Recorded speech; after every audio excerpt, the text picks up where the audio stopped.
The financial needs of a business go beyond tax and attest services. That's why CTBK goes beyond accounting services and offers outsourced solutions through their affiliation with CFO Solutions Plus. These additional services allow clients to focus on their operational and long-term strategic goals. Trust CTBK's outsourced solutions to provide cost-effective, value-added financial services tailored to your company's needs. Call CTBK at 716-630-2400. Again, 716-630-2400. Or go to ctbk.com to learn more about CTBK's outsourced solutions. Welcome to Tim Graham and Friends, brought to you by CTBK, CPAs and Business Consultants. Buffalo Sabres on Wednesday night won the NHL draft lottery. They will get to pick first overall. So who better to have on the podcast than Kris Baker? You follow him on Twitter at Sabres Prospects. And he is joining us, the usual crew, with Jonah Bronstein of the New Bronstein Times and Matthew Fairburn, he also of The Athletic. Without further ado, Kris Baker, what would you like to see the Sabres do with their number one overall draft pick? Do something that's going to allow them to win more games in the future. As a watcher of hockey in the Buffalo market, I'd like to watch a better product than we've gotten accustomed to watching in recent years. So that's a nice 30,000-foot answer.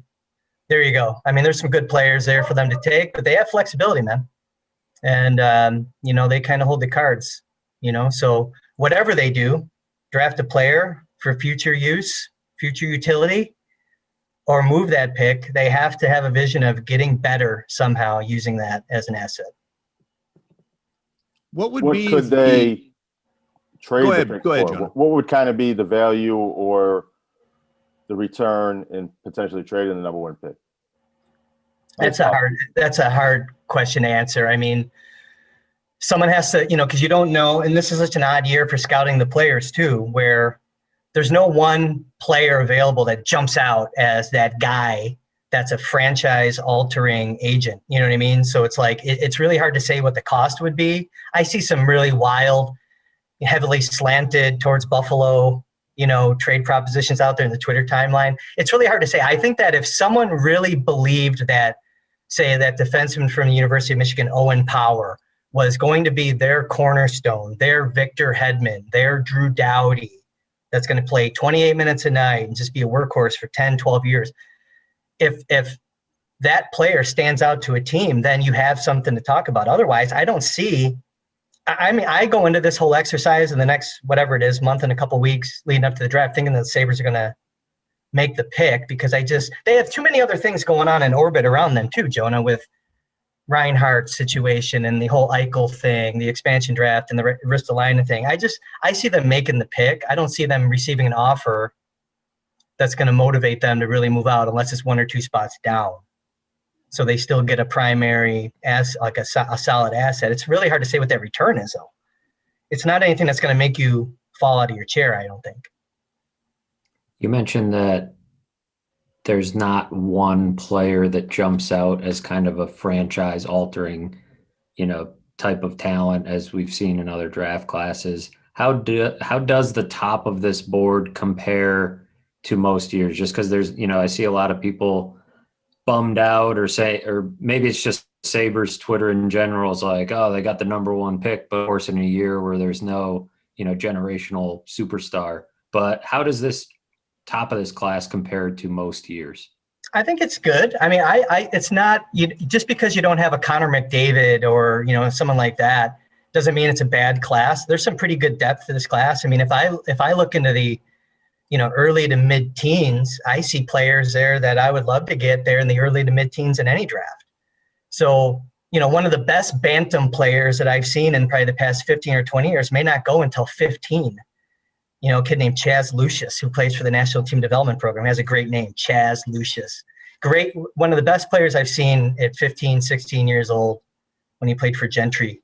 But, I mean, he's not going to be a top 10 pick in this class. I think that teams that are looking for defensemen will be happy to be near the top of this draft. You have some good left-handers. You have a pretty good right-hander. There's some good forwards. Again, maybe not bona fide NHL first-team all-stars, but very good, useful players of different skill sets. But all these kids now, with all the training that they have, hockey's a year-round sport for a lot of these kids now. They can all skate like the wind. They all have really impressive hands and puck skills and creativity to them. I mean, there's some good forwards here also.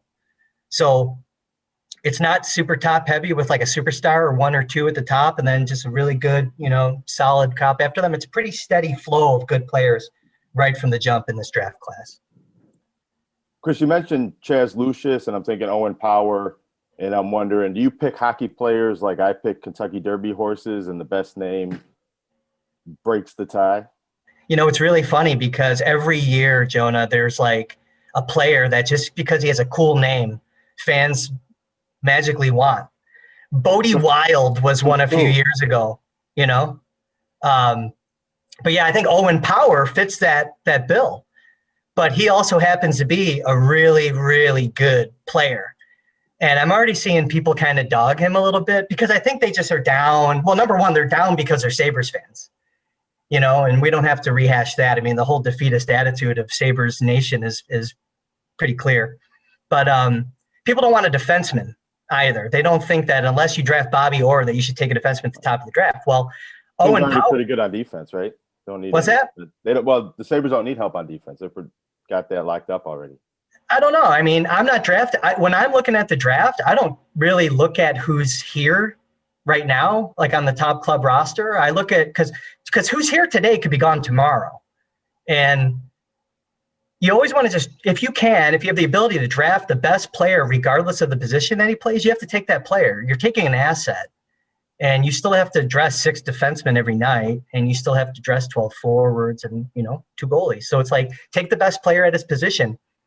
I think I can make a case for Owen Power at 1. I can make an easy case, I think, for Owen Power at 1. I just can't put him on his own tier because I can also make a case for, Matt Beniers, his teammate, University of Michigan. I can make a case for Dylan Gunther from the Edmonton Oil Kings. I mean, he's got a cool name too, I think. But no, I hear you there. I mean, it's going to be really tough to see what the Sabres want to do. But I think if they keep the pick, I think they're going to take a player from the University of Michigan. Which one would you take? So I don't want to spoil my draft preview, but I think I can make it. But I think I can. No, I'm just kidding. I don't. I think I can make a case for Owen Power to go number 1 for a couple reasons. I think there's hockey reasons. I think there's also connections there. Now, I'll start with the connection. I mean, Tristan Musser, who does a lot of the research into the draft prospects, and he's an amateur scout for the Sabres. He was part of that group at the Chicago Steel, the USHL, that drafted and developed Owen Power when he went to the Chicago Steel coming out of the Mississauga Reps. There's a natural connection there. I think that they have intelligence on the player and the human being that maybe other teams may not have. Musser was on in the hockey operations part, but he was a skills coach for them. He worked with them presumably a lot on ice. When you're 6'6" and 215 pounds as an 18-year-old, that's a really nice physical package that you have. I mean, everyone likes the smaller, the Quinn Hughes types of kind of nifty puck-carrying defensemen. But, in the NHL now, you're going to start to hear a lot more about 5-man units. You're going to start to hear about kind of like positionless hockey where, that takes guys that can skate really well, extremely well. It takes high hockey IQ, anticipation, okay? But at the end of that whole positionless kind of philosophy, defensemen still have to defend, stick on stick on puck, through the body, and it's easier to do when you're 6'6" and 5'10". I like watching the Tampa Bay Lightning in the final minutes of a game when they are, nursing a 1-goal lead and they're facing an extra attacker. That's when a guy like Victor Hedman really shines. He gets leverage because he's so big and strong on that stick. He gets leverage in front of the net. He goes down on one knee and he's huge when he blocks shots. These are things that, again, maybe that smaller puck-carrying defenseman can't do for you. I can make a case for Owen Power to go number 1, being 6'6", 215 pounds. And I would also send him back, by the way, to the University of Michigan if I do draft him. Go back, get stronger right here. You can't, well, I don't know if you can see, there it is, in the core. Stand up. Yeah, right. No, you don't want to see that. Actually, yeah, I'm looking better, Jim. But no, I would say I would send him back to get stronger, win a championship.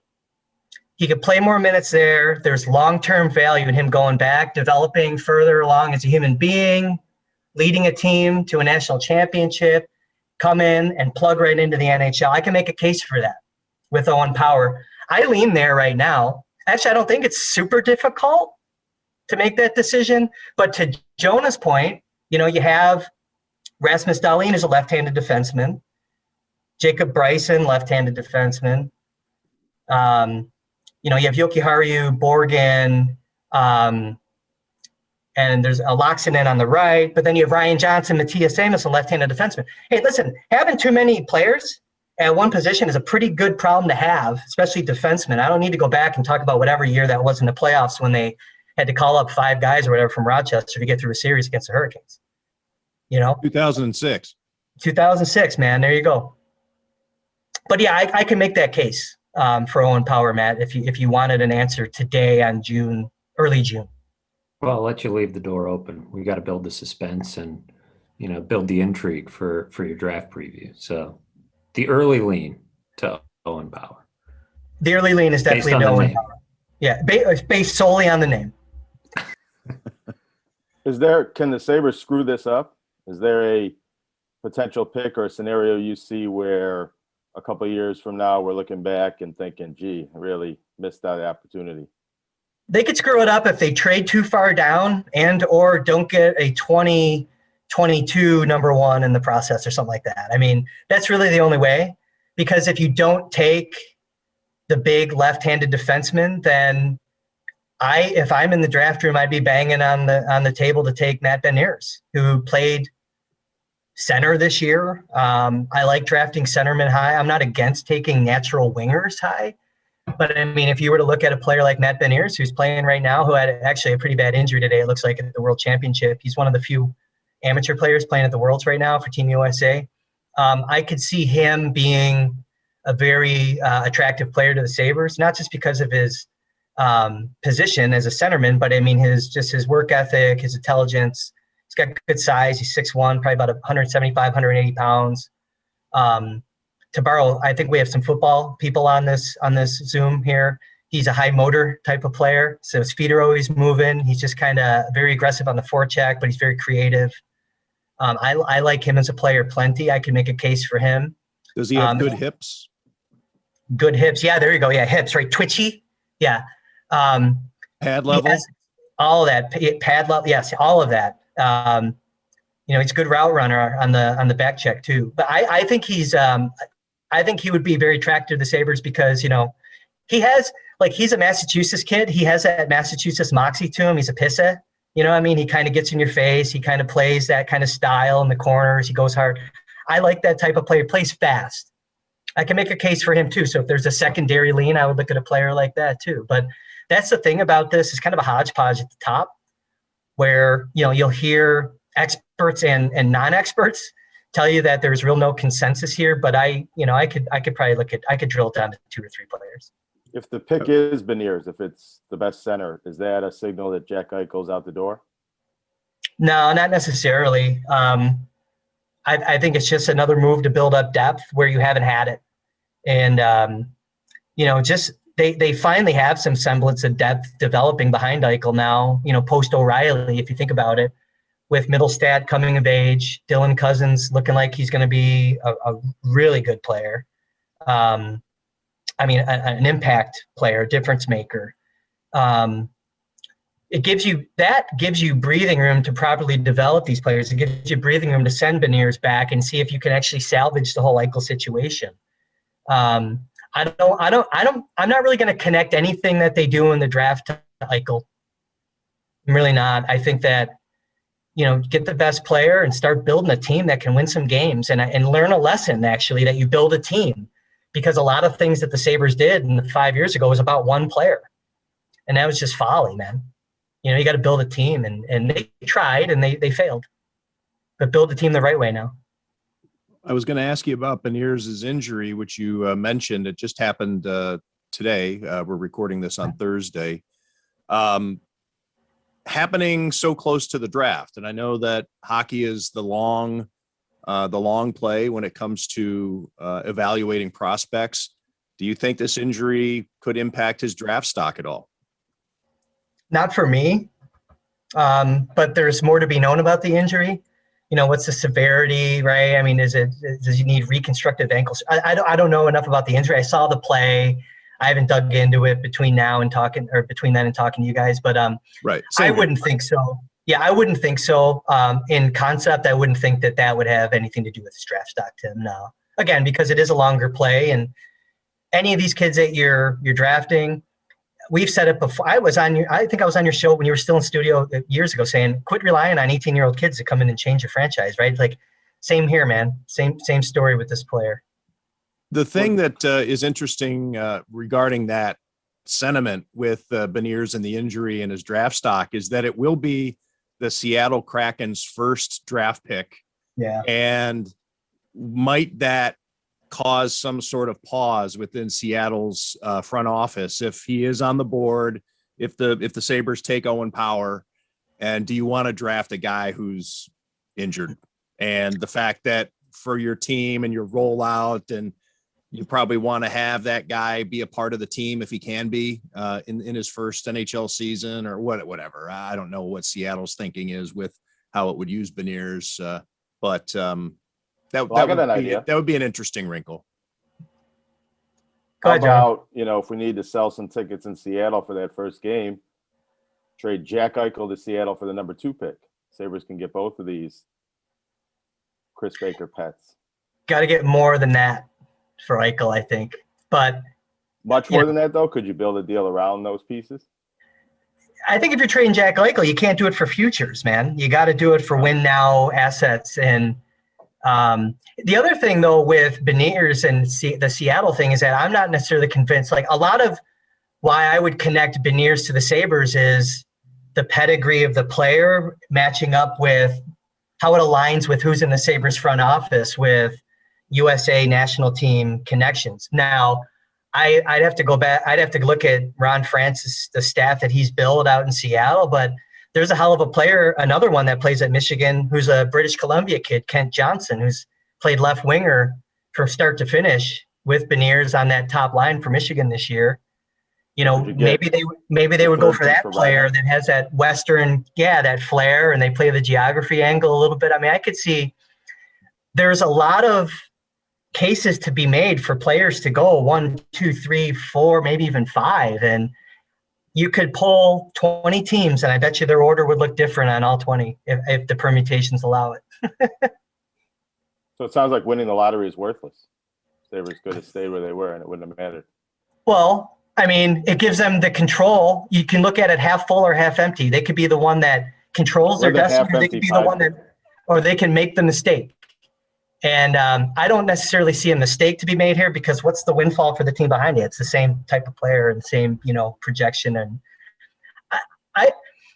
if the draft is today, you take Owen Power and you be happy with it, man. And that's why I don't understand really any negativity surrounding the Sabres winning the lottery or anything else. I think that there's deeper rooted reasons for the negativity besides the lottery. That's why we brought you on today, for positivity. I choose to be positive, man. I choose to look at it half full. Life's short. Everyone needs to cut the shit and just be more positive. What can you tell us about Quentin Musty, the kid from Hamburg, who looks like he's going to go first overall in the OHL draft? So to Jonah's point, another great name, Musty. Good hockey bag name, good hockey bag smell name. I think, big kid, super skilled, obviously, right? But there's from what I know of his game, he works really hard too. And that's when you have the skill and the mindset and just like the commitment to play hockey and you work hard when no one's watching, That's kind of the vibe that I'm getting from this kid. People that I know that know his family speak really highly of the family in terms of attitude, the tempo being set from the mom and dad. I think, if you're going to be a first round NHL draft pick and you're an American kid and you want to bypass college, that's fine. Go to the OHL. I'm always for taking that longer road and taking that fallback option and getting your school paid for. It's like all the hard work and the money that the parents spend, like the confluence is like now when you're like 16 years old, 15, 16, it's like for a lot of these 90%, 95% of the parents about, okay, use hockey to get their school paid for, But Patrick Kane, it worked out for him. Going out and playing the OHL is a very high pick and went first overall in the NHL draft, and maybe it could work out for this kid too. Now, on the flip side of that, we've also seen some very high exceptional status players even in the OHL draft not really do much when they get up there. They kind of flame out too early. And I'm not saying that this kid – I'm only mentioning that because nothing's a lock down the road. I think being first overall and going to Sudbury, and it's something to celebrate, but the work really starts now for that kid. And it's a good sign though. It's a good mark for American hockey too. It's a good sign for USA hockey to have a kid go up there and make waves up there, even though the USHL is losing a pretty incredible talent. What else did you learn from Kevin Adams' news conference on Wednesday night? Things that he said about the team or Jack Eichel or anything else for that matter that maybe was apart from just his reaction to getting the first overall pick in the NHL draft? A lot of canned stuff there. I mean, a lot of, I'm sorry, candid or canned? Canned. Okay. Like, okay. Just kind of basic vanilla, Boilerplate. Yeah, I don't expect him to say anything. I don't expect him to tip his hand. I don't expect him to tell anyone anything about what he's planning on doing. Body language, when he was asked a question about the Skinner potential for a buyout, I think Vogel asked that question. There was almost, if you can, I don't know, I can't say for certain, but I mean, I think it's something that might be on the table based on how his body language and how his facial expressions were made when he answered that question. Or at least asking, maybe not a buyout of Skinner, maybe that's not the right way to put it, but maybe asking him to waive his no move to go to Seattle potentially. But not a lot there. I thought it was interesting, his comment regarding Jack Eichel's neck, that they still need to gather more information, that 12-week conservative rehab is up, but they still need to meet. But he did also make it a point to say the Sabres doctors aren't interested in the replacement, the disc replacement surgery. It seems to be that if there was any more research done on that on the Sabres side, it came up as something that I don't want to say it's a non-starter, but Kevin Adams did make it a point to bring up that the doctors still don't believe in it. Yeah, and it's a first of its kind, right? So it's like I'm trying to be really careful speaking about anything medically because that's just like way beyond my pay grade, my league. But I think that if the Sabres have done, if they've had multiple opinions on the topic, then and they feel good about their course of action that they want to take, then I think it's pretty clear that this is probably going to go to some kind of grievance, some kind of arbitration, or I don't know what the path is to resolution here, but I'm sure it has to be filed officially with the Players Association and get in front of someone to make the ultimate decision on what's going to happen if Eichel's camp still feels that he wants to have that surgery. And maybe he's backed off that stance. I doubt it, though. He seems like he's pretty stubborn about this. And it's a mess, man. And the clock's ticking, though, man. Like it needs to be addressed. The injury needs to be addressed here soon. To get him healed and healthy for the season. You can, if you're going to keep him around on the assumption that you're not trading him right now, you better make a decision on what you're going to do either way, right? With therapy, surgery, whatever. But yeah, I don't know, man. I don't have a good answer or good read on that situation. What do you make of the overall lift that Kevin Adams has in front of him this offseason, right in front of him, and his ability to handle it? I mean, there's two ways to look at it. I'm always for trying to salvage things, but at the same time, you haven't won with the guys that are here.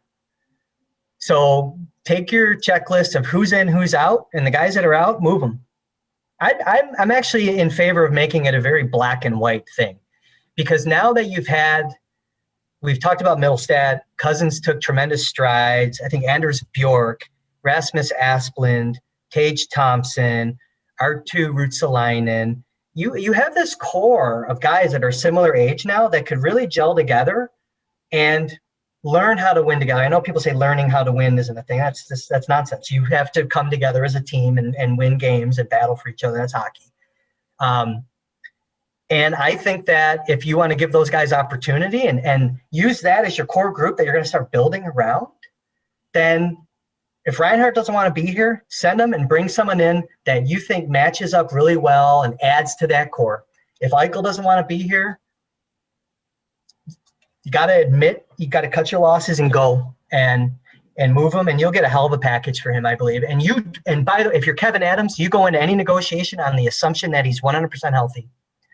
You don't take pennies on the dollar because of the injury. You don't do any of that stuff. You go on the assumption that he's healthy, and you get the best possible and you go through and you look at all the teams in the league, and you write down what you think your offer is that you want, and you don't settle for anything less than that offer. That's how you negotiate there with Jack Eichel and the trade.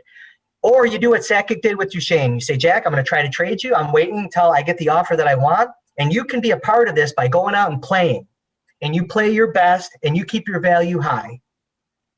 And you're actually – I don't buy this. Kevin Adams is not in a position here of, like, power or anything. He actually controls it as far as I'm concerned. That's how you have to look at it.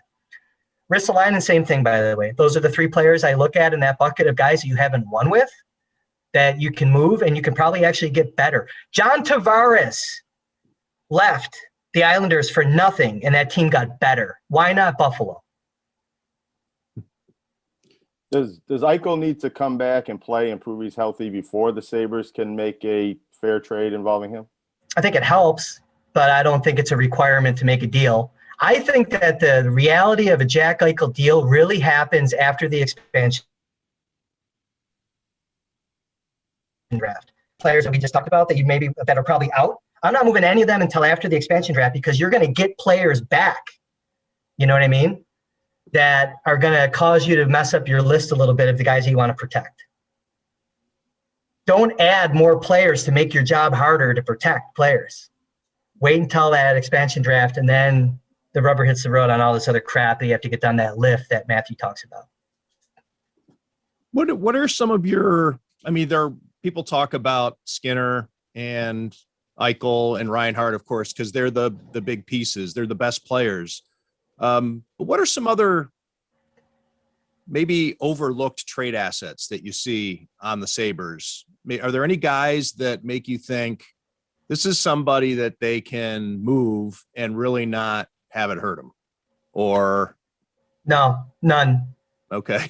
Zero. No, seriously, zero. I mean, every good trade has to hurt some.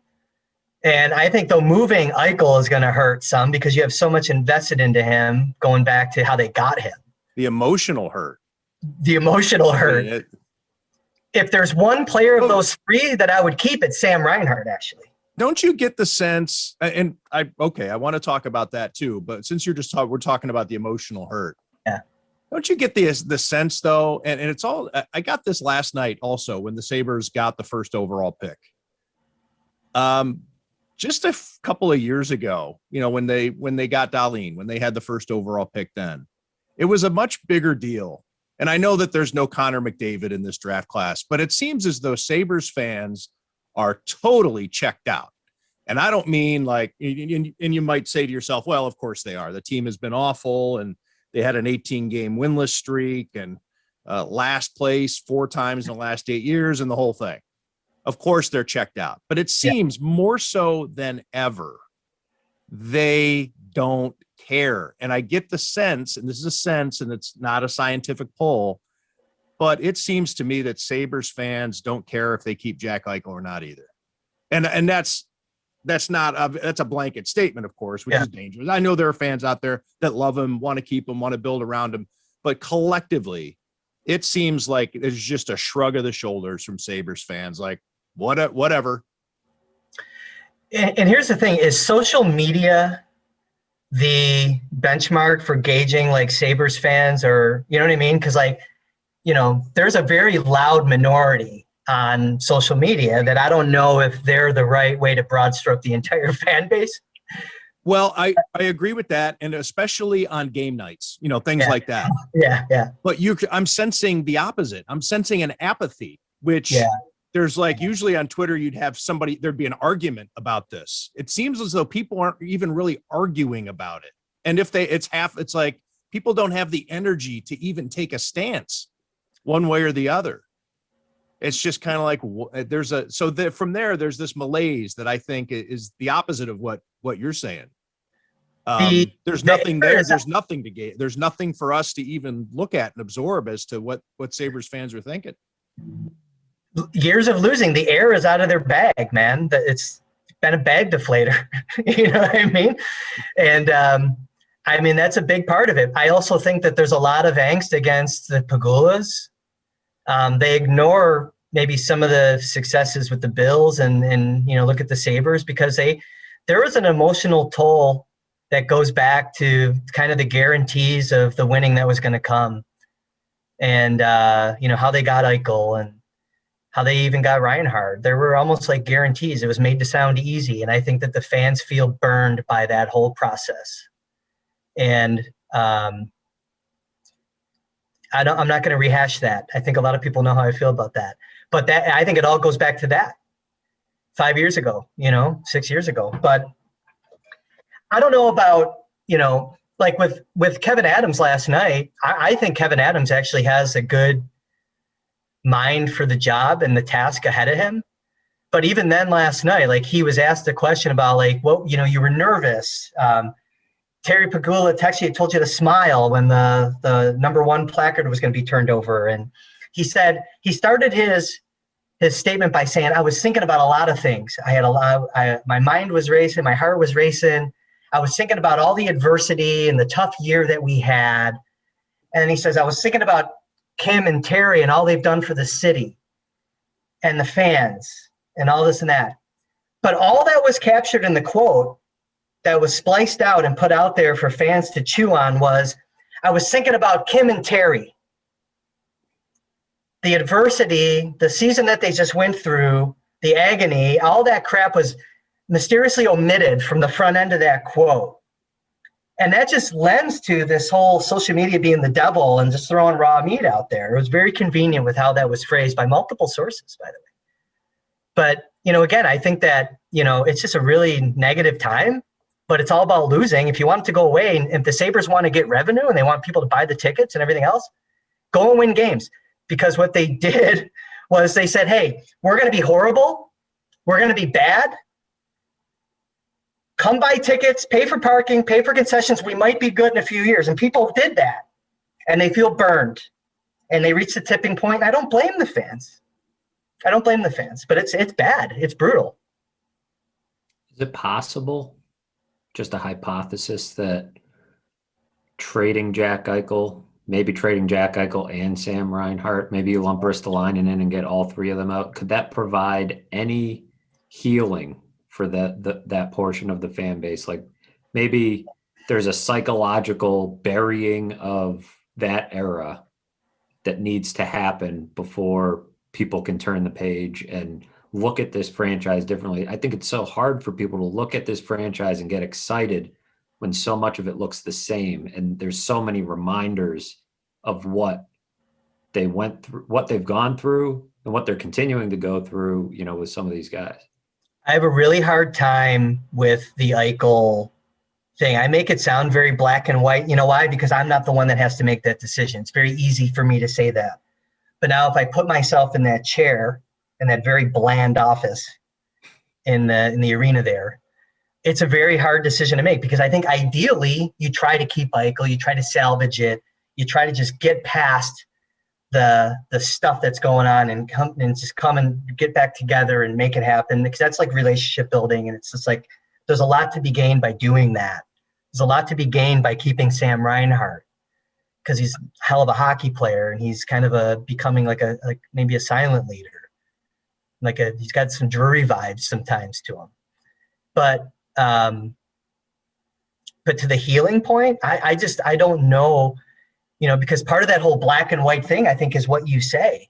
Who's in, who's out? And if you're out, I'm going to move you. That's like old school hard ass mentality. Is that going to work for the fans? I don't know, because what's the return, right? It's like I look at the return for Eichel and it's all over the board. And I'm not good at this, admittedly, not good at forecasting what trade returns are. But you do have to get some futures, Jonah. Like you have to get some draft picks in there, because it's not all just the dollars that come in. You got to manage the economics of it, and you got to get futures out of the deal. Get a number one goalie. Get a number one, get a top line forward if you can. I look at the Rangers. Any deal that I make with the Rangers, if it's Jack Eichel going in conference, I got to get Shesterkin. I got to get either Kakko. You're not going to get Lafreniere. You're not going to get Adam Fox. You got to get like a Kakko, who was a top 3 pick, 2, something like that. Shesterkin, who's a hell of a goalie, 25 years old, a number 1 pick, something else. Is that going to be enough to satisfy the fans, to wipe the slate clean and just kind of move on and heal? I don't know. Is Kakko going to move the needle? Are the fans going to get excited about a goaltender? Probably not. There's enough positional discrimination against goaltenders that you see on Twitter every day. They should get excited about a goaltender. I think so. Most important position in hockey. Most important position. Yeah, it is. I was going to say in sports, but I don't want to go there because it's just another can of worms. But I agree with you, man. It's most important position. Point forward for sure. I just don't know. I don't know what's going to heal the fan base other than wins. And it's a basic answer, and it's maybe a stupid answer. It's not this very sophisticated thought that I'm offering, but that's what hockey's all about. It's a results game. Win some games. Fans will come back. I think that's the main point of as bad as it looks and as bad as the fans seem to be checked out and whatever else, you can compare it to what the Bills went through. I think this is worse than what the Bills went through with the playoff drought. Personally, it seemed like the Bills at least hung around. Football's a much shorter window on your calendar. It's much less dedication to check into Bills games once a week. And it's easier to make the playoffs in the NHL. It's much easier to make the playoffs. Yeah, the tournament has more than half the league is allowed to get in. Especially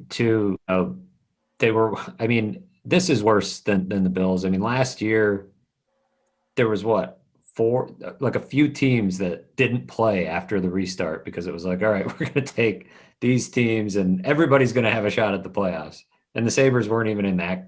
These sorry sacks. Just go. You guys can come back and practice a week early next season. And it's a much more exhausting sport to follow when your team sucks. Like there's more there's a lot of parity in the NFL, and you're really only checking in for a few months and all things like that. But when they started winning, nobody cared about Dick Duran or Chan Gailey or Doug Marone or whatever else. It was all about, diving in, and now it's, this is a football town. But that 10-game win streak they had once upon a time, that feels like 20 years ago, talking about the Sabres, that fired up the city, got people excited. I think they want a reason to be excited. So it's probably a silly question or idea on my part to say like, oh, they need to trade Jack Eichel or Sam Reinhart to heal, because frankly, what they need to do is win. And I guess the question is, does trading Jack Eichel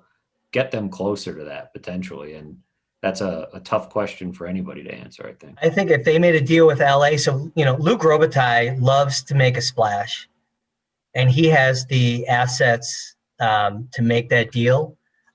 Excuse me. I think that they would do very well to do business with LA on a Jack Eichel deal.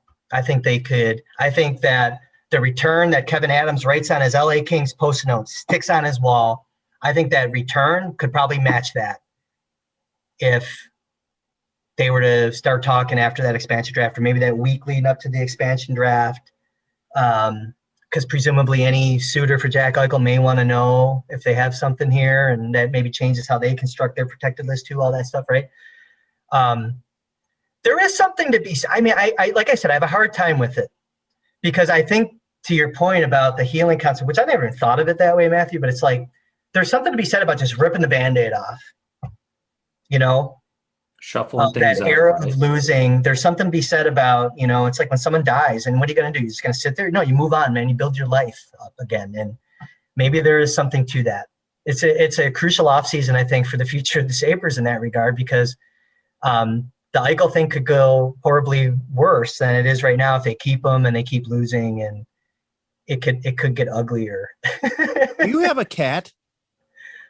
Yeah, man. I have 2 dogs, and I went to get dog food one day, and this cat was sitting there next to the, waiting in a cage, and I brought the damn cat home. I couldn't sit there and look at the cat. I never How had long a have you cat had in a my life. cat? I've had her for a while now, dude. Her name's B. I don't. The letter B. Are you ashamed? You never speak of B. this Arthur? cat.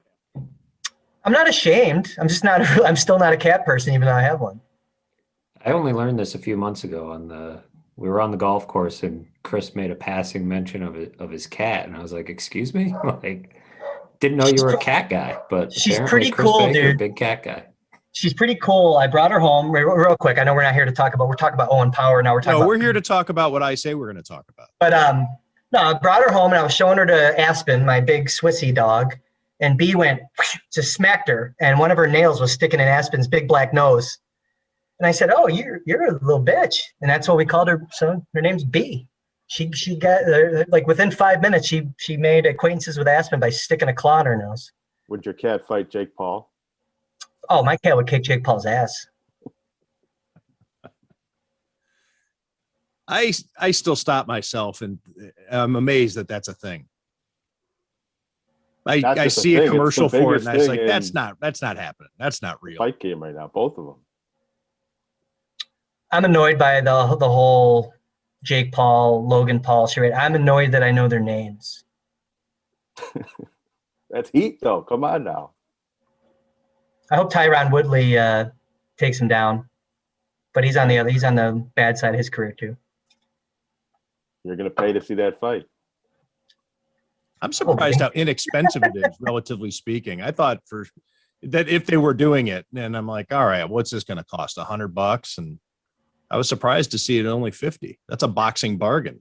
There's like an army of fans that these guys have, though. I mean, it's great business if you think about it, kind of bridging like these two diverse groups of people into like the boxing world. Tim, you're a boxing guy. Is it good or bad at the end of the day for the sport of boxing to have them involved, the Paul brothers? Bad. But by what degree? I mean, such a small degree that it's bad, because boxing is such a mess, and it's a joke, and it's never going to recover because it is what it is. And there's a circus sideshow element to it. This buttresses that element of boxing. And if that's where the money is, then we're going to get into, getting more butter beans and whatever it's going to be to make people laugh while they're watching boxing, rather than sitting there and admiring what AJ Liebling once called the sweet science of bruising. So what are we going to get together and watch? We're going to watch some clown get the shit kicked out of him because we think he deserves it, versus, well, I mean, you've done that in boxing too. Thinking about a guy like Nassim Hamed or any other showboat out there that you just want to see get smoked. But yeah, it's a revenue stream is what this is. I don't think it's boxing as much as it is just a made for TV event. Yeah, no, I hear you. I think that these Paul brothers should get in the MMA ring. They won't. At least Jake Paul, I saw, got challenged to Daniel Cormier fighting him. He won't do that. They box because they're pretty, at least trained and somewhat talented boxers. Yeah, Max Jake Kellerman Paul had a good take. Though. I just wanted to respond to what you asked him. Maybe you saw this too, Kris. He had a good take, and Max Kellerman knows boxing. And he says the boxing purists, guys like Tim, it seems like this is bad for boxing, but within boxing, people he talks to and guys like Mike Tyson, Oscar De La Hoya, everybody's into it. They're excited, mostly what the promotion, Triller, and the company has done, but it's energized the sport. It's brought it, made it mainstream. That's how desperate they are for a draw.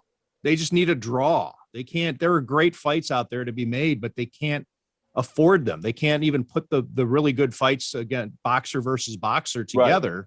some of them, because the money's not there to make the two fighters sign up for it because they know they're good. And, why, but there's money to be thrown around at the Paul brothers. I think maybe the promoters think these fights can draw interest that trickles down to the money for other fights. Yeah. The next Fury desperate fight, or the next, it'll get more, like Pacquiao's coming back, right? Like when it'll make those fights maybe more interesting to the mass. I don't know. I think it's actually good for maybe not good for the sport, but it's extending its shelf life a little bit, because it was just kind of going nowhere. Like before we had, there were it's hospice. A legit, This is palliative care for boxing. I guess you're right, but it's like I just remember the days when we had a legitimate superstar in every weight class. Now there's only like one guy, and that's disappointing. Maybe you need to take like a Conor McGregor and get him out of MMA and make him purely a boxer for 5 fights, and maybe that extends that life even more of the sport. Well, that fight, Mayweather and McGregor, I think showed that people will watch and people will pay attention and tune in if the fight piques the public's interest, and that boxing, maybe even more so than MMA, gets the masses excited when when the characters involved and you kind of know who you're rooting for, and almost in a pro wrestling sense, that they tell a good story and it's a fight you want to see. The problem, though, is that people do tune in to watch Conor McGregor and Floyd Mayweather fight because their interest is piqued, and then they tune in and watch it, and it's a shit match because Conor McGregor can't go more than 4 rounds, and Floyd Mayweather is not an entertaining boxer. He doesn't go for the knockout. He plays it safe. He's a defensive tactician. And so all he did was just wait out Conor McGregor to get too tired to stand up, and then he ended the fight. So yeah, people tune in, they get excited, and they're reminded, oh yeah, this is boxing. This, Tim, when Jake Paul fought Ben Askren, whatever, last month or whatever it was, 2 months ago, it did motivate me to go onto YouTube and watch Danny Bonaducci versus Greg Brady. Yeah. Barry Williams. Bonaducci, I follow Barry Williams on Instagram, by the way. It's the best. He's a legend. More people need to follow him. Follow Barry Williams, everyone. But yeah, no, I watched that fight, and poor Barry got smoked, man. And I watched Todd Bridges fight someone too. Yeah, I'm trying to think who. Willis fought. I can't remember, but man, I went down that. I got sucked into the celebrity fight. Horshack got his ass kicked by somebody. Smoked. Yeah. Oh, I felt bad for him, dude. Who did Jose Canseco fight? Oh, I don't know. Did he fight Willis? That was a Barstool thing, wasn't it? Jose Canseco? Yeah. And then he turtled like almost immediately when he stepped in the ring. That was a big cash grab, I think. All right. Well, we've said all there is to say. I appreciate you coming on and breaking down the state of the Sabres through the draft lens, Kris Baker. I want to remind people to follow not only Barry Williams, but Kris Baker at Sabres Prospects. If you're not following Kris and you're a Sabres fan, there's something wrong with you. So jump on it. He follows all the prospects, all the guys who are off playing in Sweden, all the people who belong to the Sabres or don't belong to the Sabres. He's got takes. He's breaking down the film. He's watching this stuff live, and all kinds of great opinions. He's going to be more active moving forward too, I think. I think that's kind of the plan here. Yeah, it should be. If you're a Sabres fan, you better hope it's a busy summer for your team, because there's so many things that need to be done, and hopefully they give us something to monitor. Or actually something to talk about, not just to monitor. We're already monitoring. We're just we want something to cover, something to talk about, some signs of life over at 1 Seymour Knox Plaza. I think there's going to be plenty of substance there this summer. So that's what I suspect. But thanks for having me on, man. As always, it's good to see your faces. Thanks for joining us, Kris. That is Kris Baker at Sabres Prospects. And you've been listening to Tim Graham and Friends, brought to you by CTBK. For Jonah Bronstein and Matthew Fairburn, I am Tim Graham. and we will talk again soon. CTBK is more than just a full-service accounting firm. They are one team with an innovative approach to accounting and rise to each new challenge with collaborative problem-solving skills. CTBK goes above and beyond by lending helping hands in the Buffalo and Niagara community through volunteer work and donations, and is partnered up with Victory Sports for 2020 and 2021 to keep kids in the community active. The professionals at CTBK are determined to help individuals and businesses succeed. Whether a large corporation, a small business, or somewhere in between, call CTBK at 716-630-2400. Again, 716-630-2400, and see what CTBK's one-team approach can do for you.